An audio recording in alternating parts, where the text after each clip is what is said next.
Hey guys, tonight we step into the damp, echoing stone streets of ancient Rome, where beneath the grandeur of marble temples and senators in sandals, there's something less majestic bubbling beneath the surface. Quite literally, you see, the Romans weren't just obsessed with conquest, aqueducts, or figuring out how to put grapes in everything. They were also unusually fixated on where to go when nature called. You're walking slowly now, sandals scuffing over cobbled stone. It's warm, not Mediterranean romantic sunset, warm more like open sewer at high noon warm. You turn a corner and suddenly you're hit by a distinctly human smell. Welcome to a Roman public toilet. There's a line. There's always a line. So, before you get comfortable, take a moment to like the video and subscribe, but only if you genuinely enjoy what I do here. And hey, I'd love to know, where are you tuning in from? And what time is it for you right now? Now, dim the lights, maybe turn on a fan for that soft background hum, and let's ease into tonight's journey together.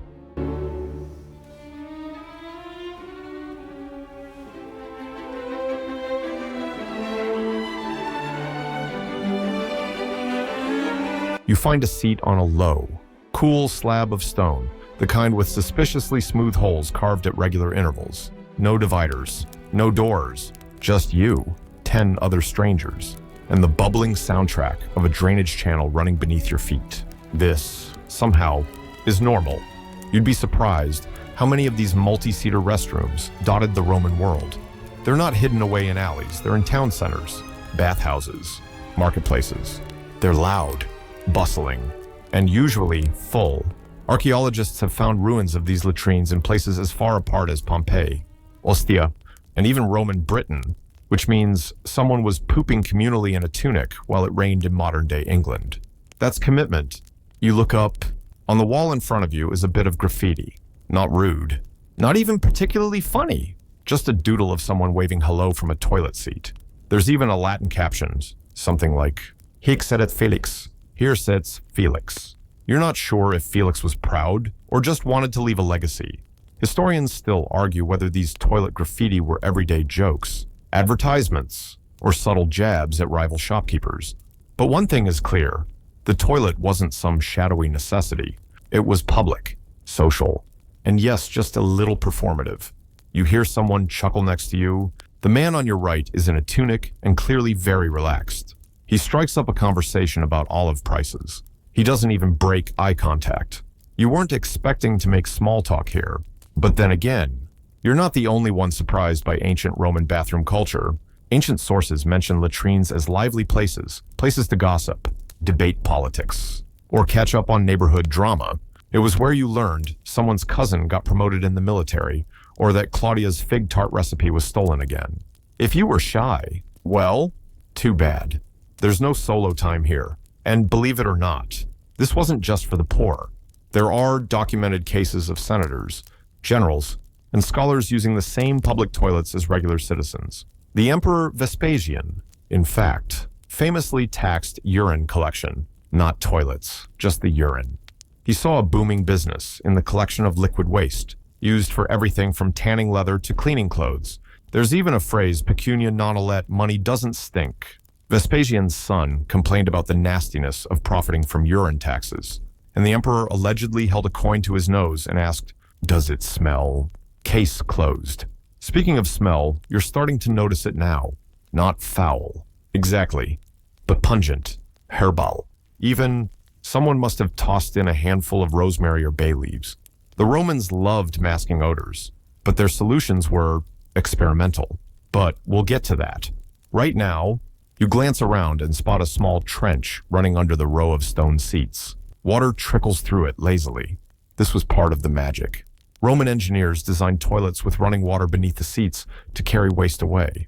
That trench is connected to a larger drainage system, which, if you're lucky, leads to the Cloaca Maxima, the Great Drain. Built in the 6th century BCE, the Cloaca Maxima is one of the oldest surviving pieces of Roman infrastructure. It was a mighty sewer, wide enough for maintenance crews to crawl through. And if that sounds like your worst nightmare, congratulations, you're normal. Historians still debate exactly how effective it was at full scale, especially in poorer districts. Some say it handled stormwater more than sewage. Others claim it was ahead of its time in waste management. What's certain is that it helped define Rome as a city obsessed with flow, both water and people. And you, dear time traveler, are now part of that flow. As you shift on the stone seat carefully, you notice there's no sign of toilet paper. Don't worry, that horror's coming in the next section. For now, you lean back against the cool wall, surrounded by fellow Romans, graffiti, and the faint aroma of lavender fighting a losing battle.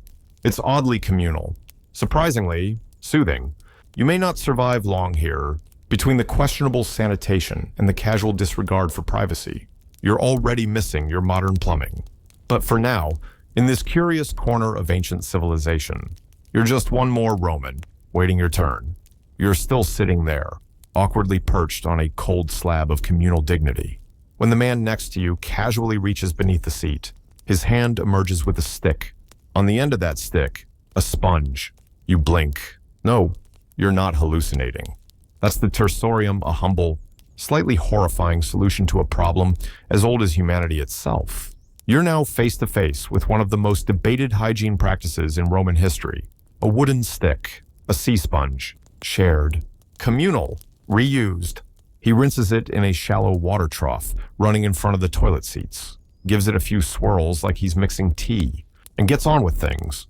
Then back under the bench it goes. You shift ever so slightly farther down the stone.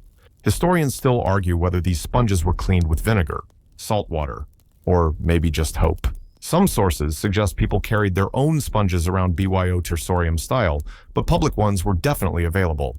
It's also unclear how often they were actually cleaned, if ever. And yet, the Romans saw this as sophisticated. Think about it. Many ancient cultures just used their hands or whatever vegetation was handy. So to them, a sponge on a stick was innovation, luxury, even. Now, let's take a moment for a deep, relaxing breath. You've just witnessed the prequel to toilet paper. And while we're here, you may want to thank the Chinese, who invented actual paper-based wiping centuries later. Until then, sticks, stones, seashells. Yes, seashells.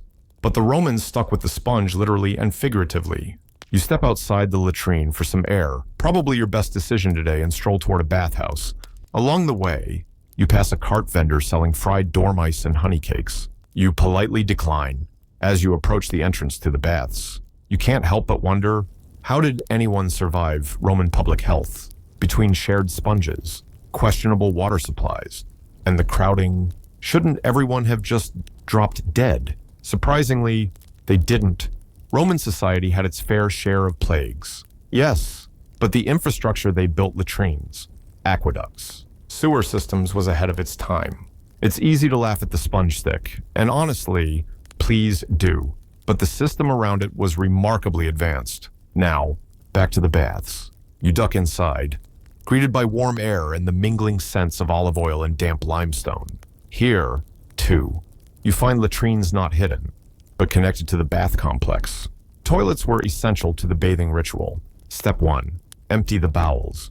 Step 2, soak with strangers. Step 3, get a full-body oil scrape by a man named Gaius, who used a tool called a strigil and had opinions on fish sauce. In some bathhouses, archaeologists have found evidence of bench seats, not only by the steam rooms, but near the apoditerium, or changing room, which means, yes, people were likely going straight from undressing to, well, other kinds of release.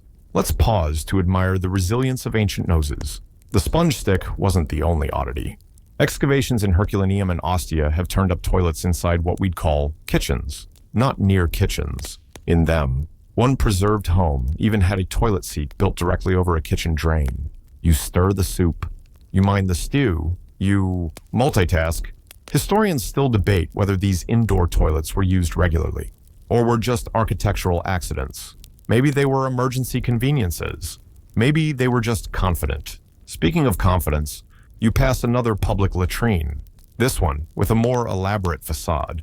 Columns, carved architraves. Someone took pride in this potty.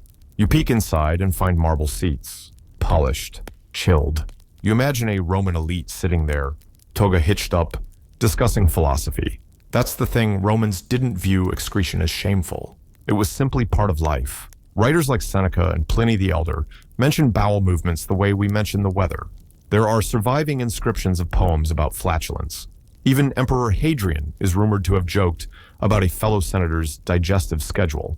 You take a seat beside a mosaic floor, a wave pattern, curling in blue and green tiles. Someone wanted this place to be beautiful, or at least aesthetically tolerable. A breeze blows in from the atrium, and you hear the clatter of sandals on stone. More bathers arrive. They barely glance at the row of seated figures. To them, this is just another room. There's a lesson here. You think, as odd as the sponge sounds to modern ears, it fits into a Roman world where bodily functions weren't hidden behind euphemisms or locked doors. You went, you wiped, you carried on, perhaps with a nod to your neighbor. And let's be honest, there's something a little charming about the simplicity of it all. No occupied signs, no awkward key fobs, no weird blue lights meant to keep you from loitering. Just shared space, shared tools, and a shared acceptance that, yes, everyone poops. As you rise from your stone seat, you take one last look at the tersorium in its little communal trough. It floats there, innocent enough, maybe even a little majestic. You step back out into the sunlight, wondering how many Romans before you used that very same sponge. You may never know, but one thing is certain. Your respect for modern plumbing has grown exponentially. You're wandering again through the Roman city streets, letting the sunlight warm your shoulders as the scent of crushed thyme and distant bread ovens floats on the breeze. But even with the mild chaos of carts and chatter around you, your mind keeps drifting back to that toilet, or, more accurately, to the man beside you, talking about olive prices as if he weren't actively, because that wasn't just a fluke. In Rome, public toilets were more than a necessity. They were social spaces. That's right. You weren't just expected to go in public. You were expected to chat about your day while doing it. You arrive now at another latrine, tucked into the back corner of a forum. It's cooler here, shaded by old stone walls and lined with the usual semicircle of seats. You sit. Again, you're getting better at this. To your left, two men argue about the outcome of a chariot race. One insists the Blues cheated. The other says the Greens are just sore losers. Neither seems to notice or care that they're mid-defecation. That's because Roman latrines functioned as informal meeting halls. Deals were struck here. Gossip passed through faster than the drainage. You could go in knowing nothing and come out with a full understanding of who was sleeping with whose cousin's house slave and whether the bakery on the corner had raised its prices again. In a way, these latrines were a leveling space. Everyone had to use them, rich or poor. Man or woman, though, more often, women had fewer public options and sometimes shared with men. Depending on the city, there are even inscriptions suggesting that poets composed while seated, and some philosophers preferred the acoustics of latrines for mulling over ideas. You imagine Socrates, had he lived in Rome, giving his famous discourses with his sandals off and his toga lifted. Historians still debate the extent of mixed-gender toilet use in different parts of the empire. Some claim that women had designated spaces. Others argue that lower-class women had no choice but to share. One thing is certain. If you were uncomfortable with the idea of elbow-to-elbow exposure, you were going to have a rough time. And let's not forget the layout. You look around the space you're seated in. A curved row of smooth-cut stone, with holes in the top and a trench running in front. But there's no partition. No curtain, not even a potted plant to hide behind. It's just you, 9 strangers, and the communal act of being human. One old man sneezes. Someone says, "Bless you." Life moves on. This wasn't limited to big cities. Either, archaeologists have found latrines at military forts in the outer reaches of the empire. Yes, that means even on the cold, windswept edge of Roman Britain, legionnaires were packed side by side, doing their business and likely complaining about the rain. You close your eyes for a moment and imagine it. Snow falling, wind howling, and 12 men crammed into a stone hut, each warming the seat before the next brave soul stepped up. Bonding, in a way. Awkward, necessary, probably smelly. There's a joke scratched into the wall near your feet. It's crude. Of course it's toilet graffiti, but it reminds you that the people who used these places were real. Not distant marble busts, not textbook diagrams, just folks trying to survive, make a little money, and hopefully find a quiet spot to sit for a while. Of course, not everyone loved the communal nature. The poet Marshall poked fun at those who lingered too long on the latrine, or who seemed a little too comfortable, and satirical playwrights used the toilet as shorthand for vulgarity or laziness. Still, even their complaints acknowledged the cultural weight toilets carried. You stretch your legs and wander toward the nearby tabernae small shops that lined many Roman streets. Some had toilets tucked in the back corners, often visible from the front. No shame. You could buy a jug of olive oil, then pop around the back for a quick moment of relief. This intersection of public and personal was common. The Romans didn't hide bodily needs, they designed their cities around them. Toilets were placed near theaters, bathhouses, forums, and market squares, not just for convenience, but as a statement of civic pride. A well-maintained latrine meant a well-run city, and some were downright beautiful. You find one now in an old bath complex. Its walls are tiled in tiny geometric mosaics, and above each seat is a fresco. Dolphins, sea monsters, tritons blowing conch shells. The sea, apparently, was a common theme, appropriate, perhaps, for the constant flow. You wonder how many conversations have echoed off these walls. How many jokes, how many awkward silences broken by the drip of water or the squawk of a seagull outside. And just like that, you're not grossed out anymore. You're kind of comforted. These latrines were part of the rhythm of life. As essential and unremarkable as bread or wine, there was no shame in being seen. No panic about a door that didn't lock. No fear of the dreaded occupied sign never flipping. You rise once more, nodding politely to the man currently explaining tax policy to a half-interested teenager mid-squat. And as you step back into the sunlit street, it occurs to you that maybe, just maybe, communal toilets weren't about embarrassment or inconvenience.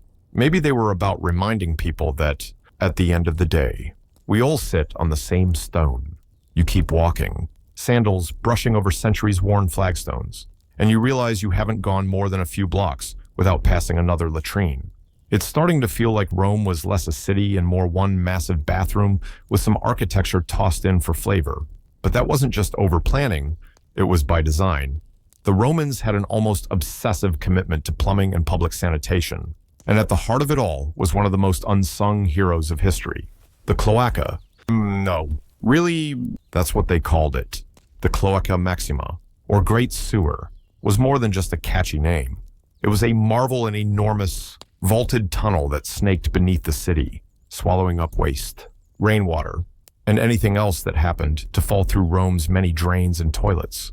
Built as early as the 6th century BCE, the Cloaca Maxima still functions in parts today, which is either inspiring or mildly terrifying. You peer down into one of the sidewalk grates, half expecting a Roman rat to wave hello. Instead, you hear the faint trickle of water, forever moving, a gentle, gurgling lullaby of sanitation. The genius of the Roman sewer system wasn't just its size, it was how it integrated with everyday life. Toilets flushed into it. Baths drained into it. Even the runoff from fountains and rainwater gutters joined the underground symphony. Every household, shop, and public space was silently connected to the great digestive system of the city. And unlike later European cities where the streets became, shall we say, aromatic, Rome's sewer network kept the worst of the smells and messes beneath your feet. Not perfect. Of course, Rome still had its ripe days, but comparatively, it was practically a spa. Historians still argue whether the average Roman citizen fully understood how the system worked, or if they just assumed waste vanished by divine plumbing intervention. Either way, they benefited from the results. Even the emperors took pride in it. Augustus once bragged that he found the city of brick and left it with marble, and presumably, significantly fewer bathroom mishaps. You wander now toward a domus, a wealthy Roman townhouse. Unlike poorer dwellings or apartment blocks called insulae, these homes had private toilets, sometimes tucked behind the kitchen, sometimes right next to the dining room. Yes, the dining room. And you thought it was awkward when someone flushed during a Zoom call. The connection between food and waste was oddly casual in Rome. After all, the body was just cycling things through, right? From platter to pipe. Bon appetit. You pause beside one such dining room latrine combo. The mosaics here are exquisite pomegranates, ducks, even a cheeky little cupid balancing a jug. Right behind the dining couch, a narrow wooden door opens to a closet-sized room with a single stone seat. Underneath, a direct chute to the sewer system. Very efficient, very open concept. Wealthy homes also sometimes had their own water lines, branching off from the aqueducts and ending in indoor basins. Baths, or yes, toilets. That made a big difference. Where public latrines relied on trickling water troughs to rinse things away, private homes could sometimes flush, not with levers or buttons, mind you, but with buckets, or servants, or bucket-wielding servants. Still, that counts as indoor plumbing, and it was happening 2,000 years ago. You lean against a wall for a moment, watching a lizard skitter across the sun-warmed tiles.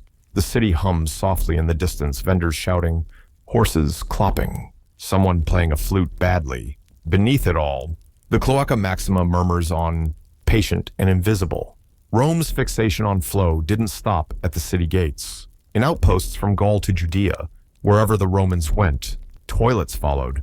A fort in what's now Germany has an impeccably preserved latrine with a drainage trench and a carefully chiseled slope to ensure flow. Because even if you were half frozen and surrounded by angry locals, your waste still had standards. Some frontier towns even had elevated toilets over running streams, or wooden seats set above drainage ditches. Simpler, but effective, and still miles ahead of the medieval chamber pot method, which mostly involved windows and bad aim. Back in the city, you find a smaller latrine near a market. This one is cozy, just 4 seats. The stone is worn smooth from centuries of use. You can practically hear the bustle. A fish seller, a baker, 2 women trading gossip about a gladiator's biceps. It's ordinary, functional, kind of charming. You take a seat. Again, you're getting used to this. There's a faint chill from the stone, and the sunlight flickers through the slats in the roof. Someone's carved a tic-tac-toe board into the seat beside you. Another person's scratched a fish. You wonder who they were, what they thought about as they sat here. If they looked down and thought, wow, that Cloaca Maxima really holds up. And then, as if summoned by your thoughts, a small boy passes outside with a bucket. Water sloshes over the side. He gives you a grin, then disappears around the corner, off to refill the trough or clean something or someone. In this city, everything flowed, not just water, not just waste, but ideas, conversations, life. The toilets weren't separate from that, they were part of it. As essential as the form or the temple, maybe more so. And as the breeze rustles the vines crawling up the courtyard wall, and a distant laugh echoes through the columns, you sit back and realize you've never felt so at peace. On a toilet.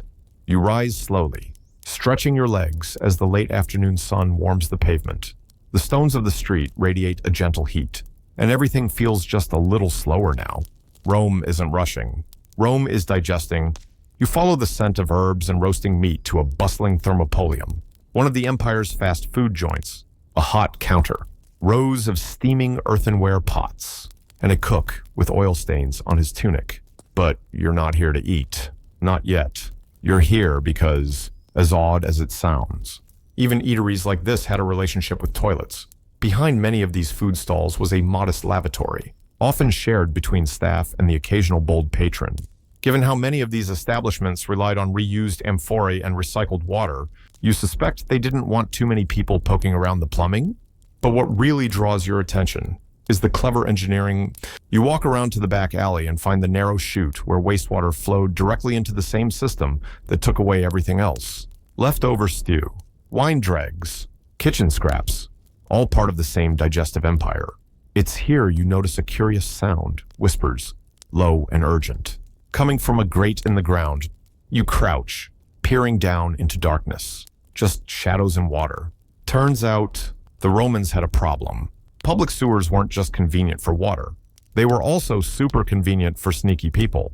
Thieves, in particular, figured out that the sewer system offered an underground network of tunnels right beneath homes, shops, and even temples. Imagine being a priest in the middle of a solemn ritual when suddenly plop a burglar emerges from the floor like a very smelly ghost. That happened. Probably more than once. Historians still argue whether sewer banditry was a common criminal tactic or just the stuff of satirical exaggeration. But the accounts we do have are vivid. There's even a story of an entire group of burglars using the sewer to rob a treasury. Honestly, you've got to admire the dedication. But sewers weren't just for criminals. They were also hiding spots, desperate last resorts.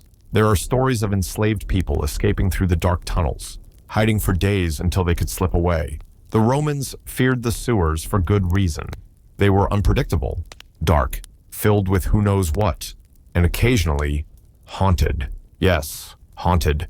You stroll back toward the forum, and a local points toward an old public latrine, muttering about the spirit of the pipes. According to some Roman beliefs, the underworld wasn't far below your feet, and the sewers dark, wet, mysterious were seen as borderline portals. Some even left offerings near the grates, just in case. A few coins, a crust of bread, maybe an apology. One of the most persistent superstitions was the fear of creatures crawling up through the toilet. Yes, you heard that right. Snakes, spirits, demons.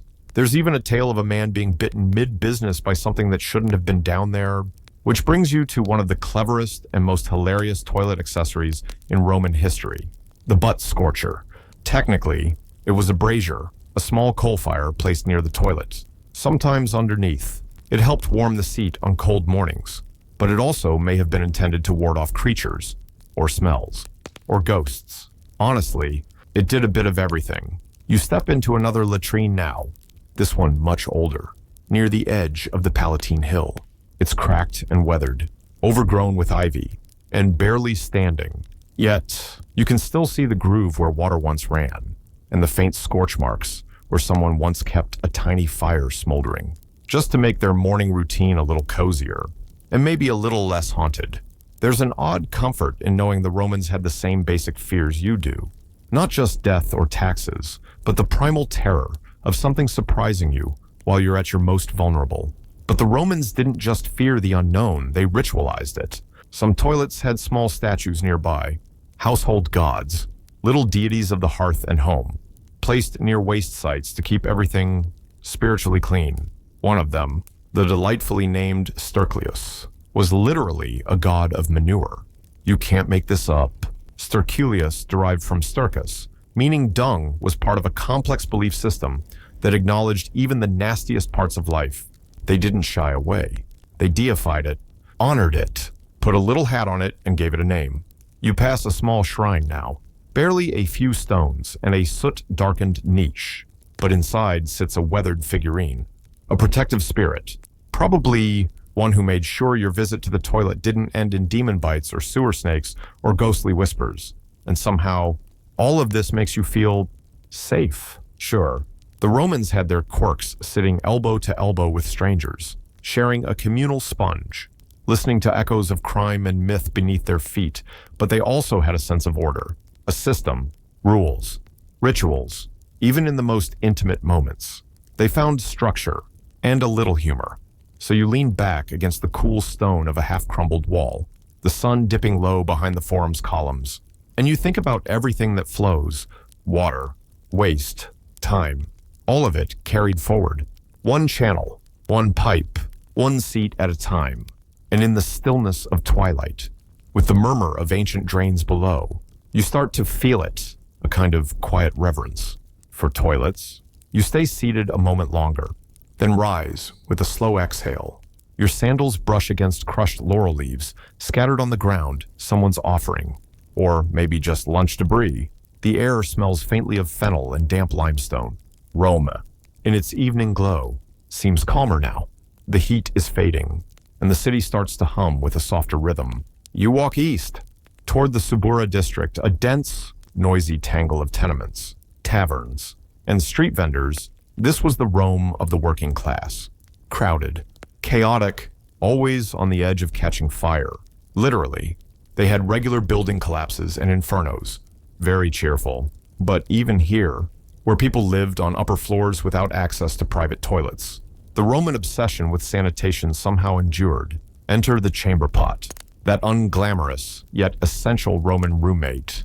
Imagine living on the third floor of a rickety wooden building. It's midnight. You've had too much garum-flavored stew. The stairs are dark. The alley below is not inviting. You're not hiking to the public latrine. So, Out comes the pot. In theory, you were supposed to dispose of your chamber pot contents responsibly in a designated dump site, into a public drain, or via a shared latrine in the courtyard.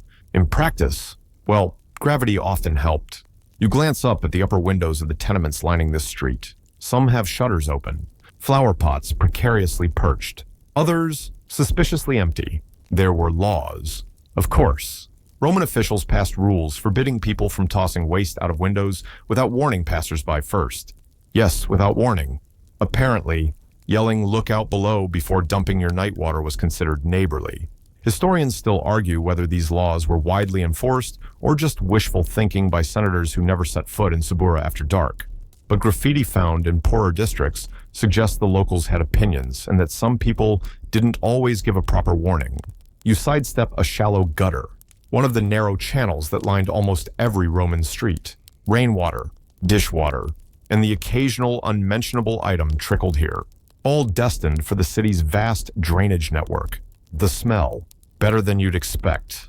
The Romans added herbs and flowers, sometimes even incense, to mask the odors.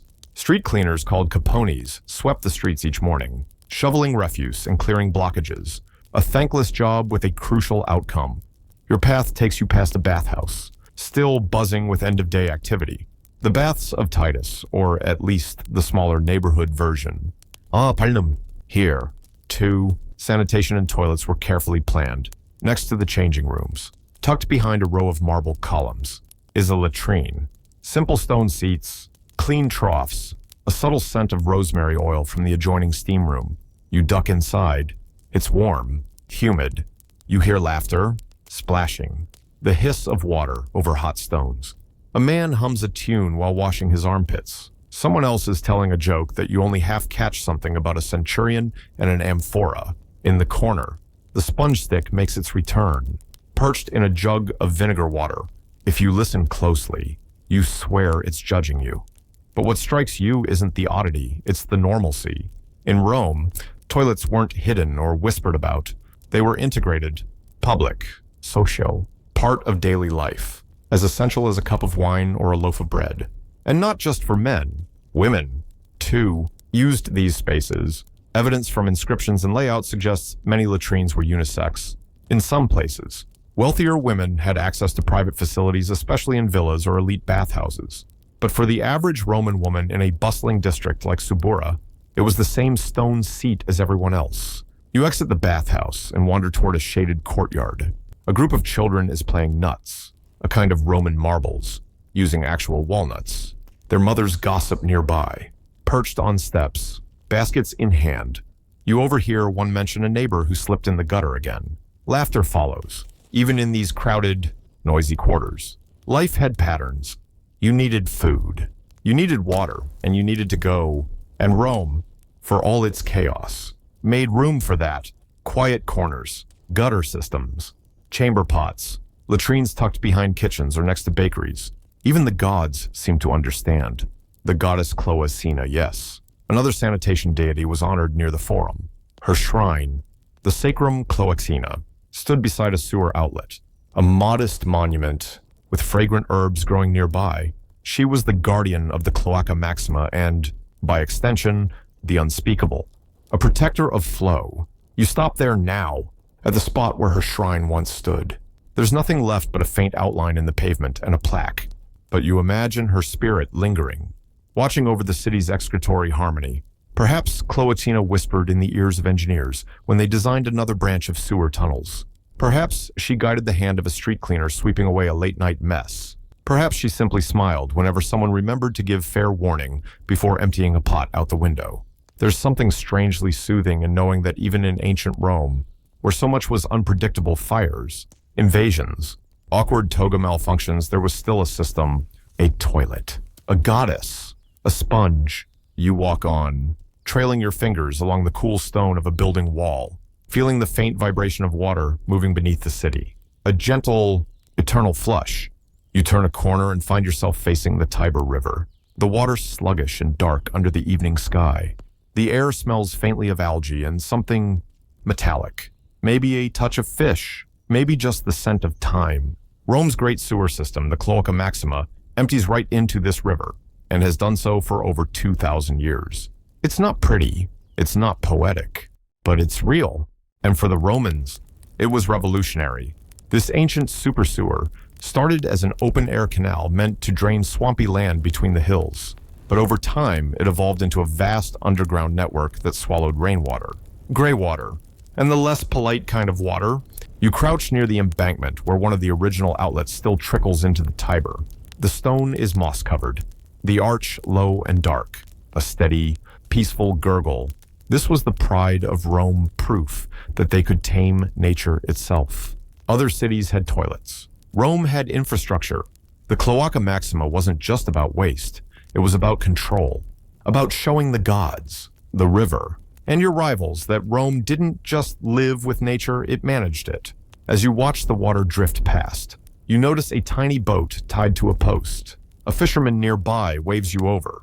He tells you, half laughing, that in the old days, people believed certain fish liked to feed at the sewer outflows. Soft stuff, easier to digest. You glance back at the outlet and make a mental note. Maybe skip the river fish stew tonight. You head back up the slope toward the city center, thinking about how even Rome's elite got involved in sanitation. Take Emperor Vespasian, for instance, the man who taxed urinals. Yes, really, he imposed a tax on the collection of urine, which was actually used in tanning leather and laundering clothes. Urine contains ammonia, which helped clean fabric. Public urinals were placed around the city, and the liquid collected, stored, and sold, a real value stream. When his son Titus mocked the idea of making money off pee, Vespasian supposedly held a coin up to his nose and said, "Pecunia non olet money doesn't stink." That phrase stuck around. By the way, you might even say it's the original version of cash doesn't care where it came from. You stop by one of the few surviving stone urinals, now just a worn semicircle of rock embedded in a wall. Rain drips from an overhanging tile. You imagine Roman businessmen lining up, tunics hitched, chatting about politics or chariot teams while contributing to the economy in more ways than one. Public waste management wasn't just about hygiene, it was a business. Slaves, freedmen, and entrepreneurs were involved in collecting, hauling, and even repurposing waste. In some towns, night soil was sold to farmers as fertilizer. In Rome, a whole industry emerged around the stinking necessities of city life. Historians still debate how organized this system truly was. Was it a regulated, bureaucratic marvel or a chaotic patchwork of bribes, contracts, and smelly handshakes? Probably both. The Romans were nothing if not bureaucratic and opportunistic at the same time. You pass a graffiti-covered wall near a market. The scribbles are faded, but you can just make out a caricature. A man carrying 2 heavy buckets and grimacing. Below it, a sentence in crude Latin. This stinks more than politics. Even in ancient times, the people had opinions. You meander toward the Aventine Hill now, one of Rome's quieter corners, once home to the city's poorer classes before becoming a fashionable neighborhood. Here, the homes were grander and private latrines more common. You peek inside the ruins of one such villa. There's a courtyard, a mosaic of dolphins, and yes, a private toilet, discreetly tucked in an alcove near the kitchen. It wasn't elaborate, just a seat over a channel, but it was clean, shaded, and private. You run your hand over the marble threshold, imagining the lady of the house excusing herself from a dinner party to slip away. A quiet moment, a tiled floor, a little dignity. Privacy was a luxury in Rome. Most people never had it. They lived in shared apartments, ate in public, bathed in public, and yes, relieved themselves in public. But here, in these villas, you see glimpses of solitude, of comfort, of a different kind of Roman obsession, not just with toilets, but with owning your space. Still, even the elites depended on the same sewer system as everyone else. Their private waste flowed right into the same channels, snaking beneath the city, joining the great river of Rome's daily life. In the end, waste was the great equalizer. Senators, slaves, merchants, bakers, everyone flushed into the same current. There's something deeply humbling in that, or maybe just funny. As you head back down the hill, the last sunlight glinting off rooftops, you hear the bells of a mule cart in the distance. Probably a water carrier or a waste collector doing one last run before dark. You think of Vespasian again, his dry smile, his taxed urinals, his uncanny ability to turn bodily functions into imperial revenue. It's easy to mock the Romans for their quirks, their sponges, their shared seating, their fondness for putting deities in charge of dung, but there's also a strange beauty to it. They looked the mess of human life right in the eye and they organized it. You find yourself back in the Forum now, the heart of ancient Rome. It's quieter than earlier. The market stalls are packed up. The orators have gone home, and a hush falls over the marble columns like a soft linen sheet. The city exhales. You pause near a row of once bustling shops, many of which had their own tiny facilities, tucked behind beaded curtains or hidden beneath staircases. The tabernae weren't just about wine or garlands or ink. They were also nodes in Rome's vast, unglamorous sanitation system. When you're selling mulled wine and fig cakes, your patrons are bound to need a place to decompress. Not every shop had a latrine. Of course, some shared communal ones with neighbors. Others relied on chamber pots and, let's just say, strategic drain placement. You step over one of these grated side channels now, listening to the faint trickle beneath your feet, always running, always clearing away what the city left behind. You duck into the shadow of the Basilica Aemilia, where a few stone benches and shady corners make a natural resting point. And here, etched into the paving stones near the old money changer's stall, is a strange stain. It's reddish, rusty. It has a legend. Local whispers claim this is where two debtors brawled over a chamber pot. One threw it. The other ducked. The pot smashed against the wall and, well, let's just say it left a mark. Historians, of course, mostly roll their eyes at that story, but the stain remains. And in Rome, a good stain often tells a better story than a clean wall ever could. Sitting there, legs stretched, you think about how all these bits of infrastructure, the drains, the gutters, the modest marble toilet seats don't just speak to cleanliness. They speak to mindset. The Romans designed their city to flow. Water flowed. People flowed. Information, too. And waste, of course. A never-ending circulation that echoed their broader obsession with order. But not all was orderly. You stand and head toward the Circus Maximus. On your way, you pass through an alley where the shadows feel older. The stones under your feet are cracked and worn. You spot a half-erased inscription on a wall, a crude poem about a neighbor's bathroom habits. Romans loved their graffiti. They wrote about everything: politics, love, fish sauce, and yes, each other's questionable hygiene. The poet Martial even complained in his epigrams about public toilets. He once described one as so foul, it made a dung heap smell like roses. And he wasn't alone. Even with all their innovation, Roman public toilets weren't universally loved. Some were poorly ventilated, overused, or just too social.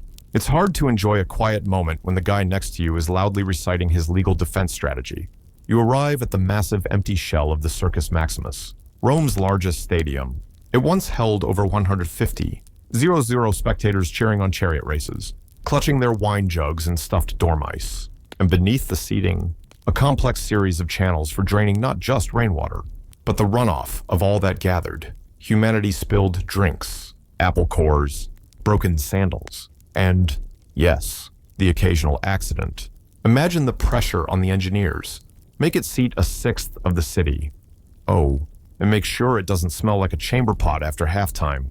They succeeded more often than not. Vents were hidden under seats. Water was channeled out strategically, and cleaners worked tirelessly to keep the place more celebratory than septic.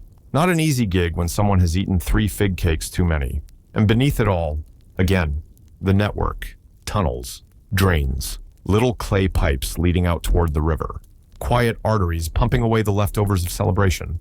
Historians still argue whether these stadium sanitation systems were designed from the start or evolved through trial and very smelly error. But there's no denying their importance. Without functioning waste management, the joy of watching a 4-horse chariot crash into a corner just doesn't quite hit the same. As you walk the curve of the ancient track, weeds pushing up between stones, you spot a battered public latrine nearby, just a few seats left, exposed now to the open air. But you can still see the semicircular layout, the channel underneath, the groove where the sponge on a stick might have rested, ominously quiet. You sit for a moment on one of the ancient seats, clothed, of course, and take in the view. The city stretches out before you, a blend of marble and muck, dignity and dung, the Senate and the sponge stick, the aqueducts and the urinals. Somehow, it all worked. Most of the time, your stomach growls. And you remember that sanitation wasn't just about toilets. The entire water system was part of it. Clean water in, waste out. And while Rome didn't have the germ theory of disease, they knew enough to avoid drinking downstream. They even built separate systems for sewage and drinking water, primitive but thoughtful, nearby. A boy tosses a pebble into a fountain. A dog naps in the shade. Somewhere, a seller packs up their olives, and the wind carries the scent of basil and smoke. You close your eyes for a moment and picture it all. The quiet murmurs in a bathhouse latrine, the clatter of a chamber pot against stone, the rumble of water beneath the forum.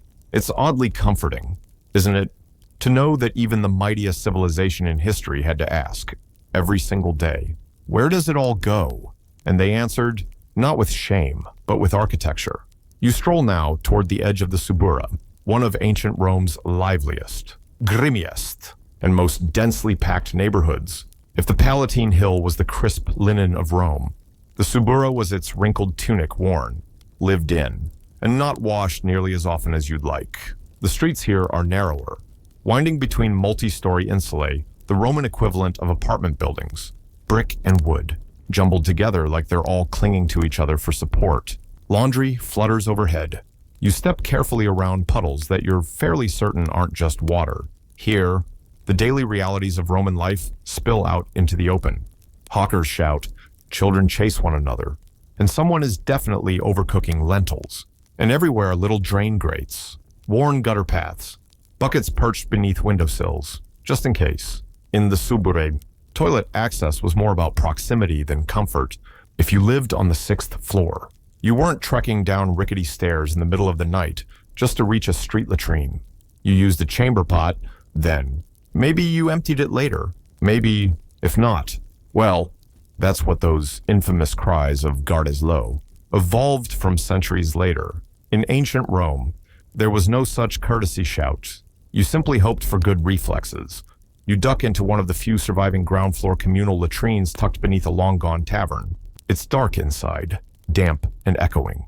The familiar U-shaped bench runs along 3 walls, a single groove underneath connecting all the seats. It's intimate, a real team effort. Here's where Rome's class system blurred. Just for a moment, the freedman and the merchant, the scribe and the sandal maker all side by side, sharing gossip and gastrointestinal symphonies. And there's something oddly charming about that. A broken tile in the corner reveals the sponge shelf. You shudder slightly. There's always the sponge shelf. Historians still debate how cleanly this whole system really functioned. Were sponges rinsed thoroughly between uses? Was the running water sufficient? Or did everyone just develop very strong immune systems and slightly tragic expectations? Either way, the system persisted for centuries. You exit the latrine into the scent-heavy twilight of a fishmonger's stall. A boy whistles past you with a basket of cabbage. Someone yells about stolen wine. The chaos is constant, but underneath it all, running unseen, is the rhythm of waste management. The unseen network doing its best to keep Rome from reeking like, well, Rome. You lean against a stone post and think about how this invisible infrastructure, the pipes, the drains, the channels, was as critical as any temple or triumphal arch. Roman engineers may be better remembered for roads and aqueducts, but without their attention to toilets, the empire might have crumbled from the bottom up, and the innovation didn't stop with the basics. Some archaeologists believe high-end homes may have had primitive forms of air freshening, burning herbs near latrines, perfumed oil lamps, a little luxury while you attended to life's less luxurious details.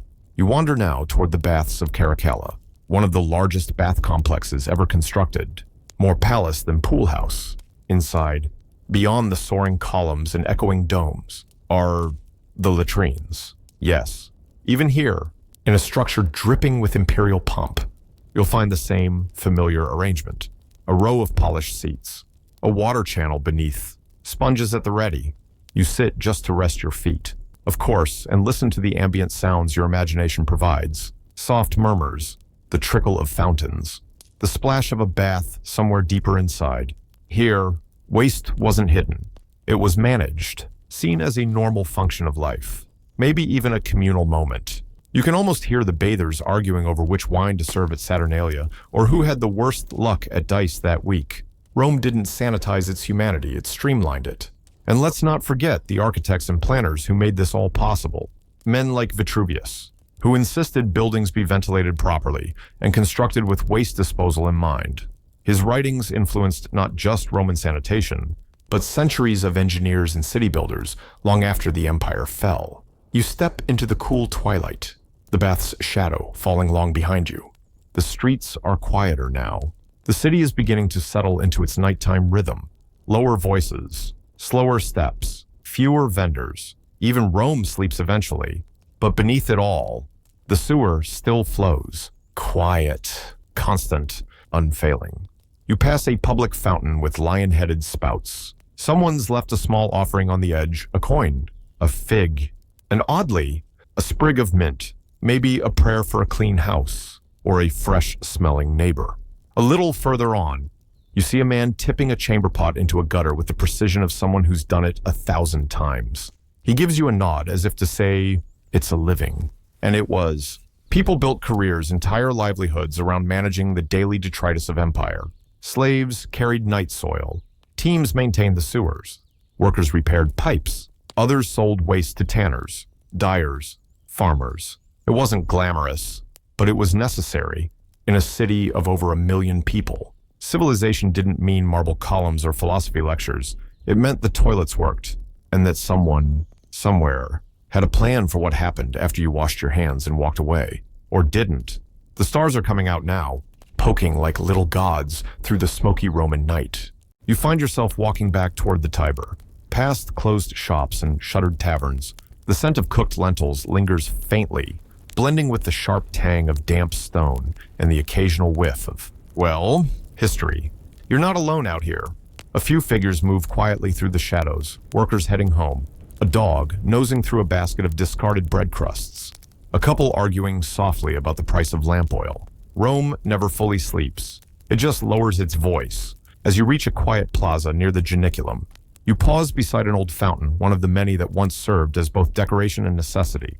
You watch the water trickle from a lion's mouth, pooling gently into the worn basin below. Even now, the water is part of a system planned centuries ago. Aqueducts high in the hills, terracotta pipes buried beneath cobbled streets. Gravity and foresight in perfect collaboration. You lower yourself to the edge of the fountain, listening to the burble. The city breathes around you. And it's here that you start to realize something. The Roman obsession with sanitation wasn't just about staying clean. It was about control, about order, about conquering the daily chaos of life in a metropolis where over 1 million people had to share space, smells, and sponges. They didn't privatize waste, they ritualized it. There's a kind of beauty in that, twisted as it may seem. The same civilization that built the Pantheon and engineered concrete that still stands too. 0 years later, also spent time debating whether public toilet walls should be stuccoed. And, for the record, many were. Take a stroll through the archaeological museums of Rome, and you'll find toilets carved from marble, pipes with the maker's stamp, bronze valves shaped like animals, and even graffiti warning about sneaky peekers in latrines. It's the full range of Roman life, grandeur, ingenuity, and extremely human flaws. Historians still argue whether Rome's sanitation network was truly revolutionary or just unusually well-preserved. Some claim the sewer systems were more symbolic than functional, that they made people feel cleaner without fully solving the city's health issues. Others insist the Cloaca Maxima was a marvel of early environmental design. Maybe the truth lies somewhere in the middle, as it so often does with Rome. Part function, part theater, part necessity, part pride. You glance down the hill and see the last glow of lanterns flickering from a handful of street stalls. Somewhere below, the Cloaca Maxima is still there, still draining the city, still quietly doing its job long after the empire fell. There's something deeply reassuring about that. Civilizations rise and fall, emperors come and go. But waste is forever.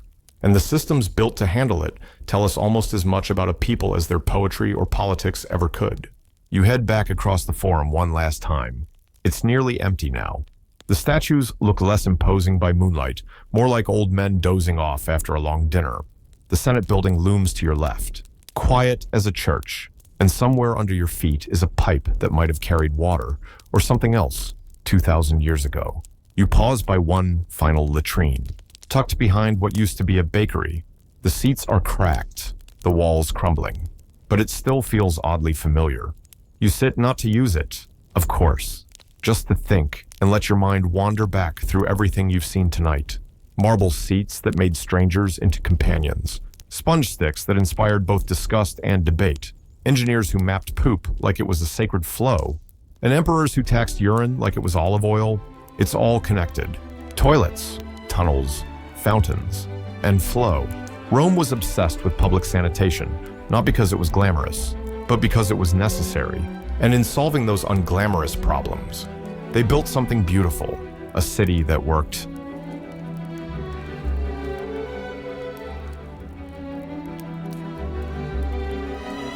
Now, as you sit quietly in the hush of ancient stone, let your breath settle. Inhale the cool night air that once drifted through marble baths and under carved arches. Exhale the distant bustle of Rome's daily life, the footsteps, the laughter, the soft splashes of fountain water echoing through time. Feel the stone beneath you, cool and solid. Imagine the rhythmic sounds of water trickling beneath the city, the way it did for centuries, reliable, constant, eternal, that gentle hum of life. Flowing just out of sight, even the mighty Roman Empire, for all its politics and power, made time to manage the everyday, to sit, to clean, to listen, to plan for what happens after dinner and before dawn. And there's something deeply human, deeply calming in that. Let your muscles soften. Let your thoughts grow quiet. You're safe here, among the ruins. The lions won't bite. The fountains won't run dry. And the sponge on a stick is purely hypothetical. Let that ancient hum carry you off. Let the soft burble of aqueducts and the lullaby of orderly drains rock you gently towards sleep. You've walked the streets. You've sat on the stones. You've followed the pipes. And now, there's nothing left to do. Just rest. The Empire will still be here in the morning.